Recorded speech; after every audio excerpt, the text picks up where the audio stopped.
പെൻസിലിലും മരത്തിലും ജീവൻ തുടിക്കുന്ന ശില്പങ്ങൾ നിർമ്മിച്ച് ശ്രദ്ധേയനാവുകയാണ് കാസർഗോഡ് ആർലടുക്ക സ്വദേശി റനീഷ്.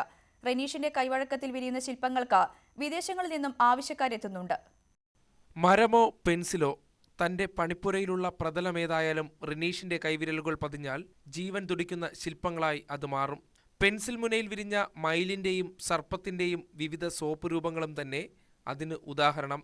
മാതാ അമൃതാനന്ദമയി, സത്യസായി ബാവ, വയലാർ തുടങ്ങിയവരുടെ ചിത്രങ്ങൾ മരത്തിൽ കൊത്തിയെടുത്ത റിനീഷ് ഇപ്പോൾ വിശുദ്ധ ചാവറയച്ചന്റെ അർദ്ധകായിക ചിത്രം മരത്തിൽ കൊത്തിയെടുക്കുന്നതിന്റെ പണിപ്പുരയിലാണ്.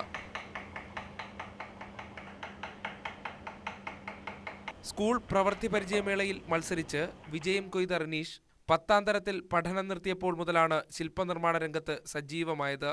സോപ്പിൽ തീർത്ത അബ്ദുൽ കലാമിന്റെ ശില്പം, 10 അടി നീളത്തിൽ തീർത്ത ഗീതോപദേശം എന്നിവ റിനീഷിന്റെ കഴിവുകൾ തെളിയിക്കുന്ന ശില്പരൂപങ്ങളാണ്.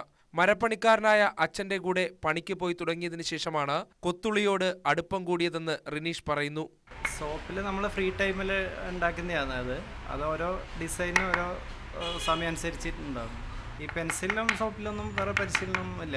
പിന്നെ ഈ കാർവിംഗ് വർക്ക് നമ്മൾ പാരമ്പര്യമായിട്ട് ചെയ്യുന്നതാണ്, അമ്പലത്തിൻ്റെ പണിയെല്ലാം എടുക്കുന്നതാണ്.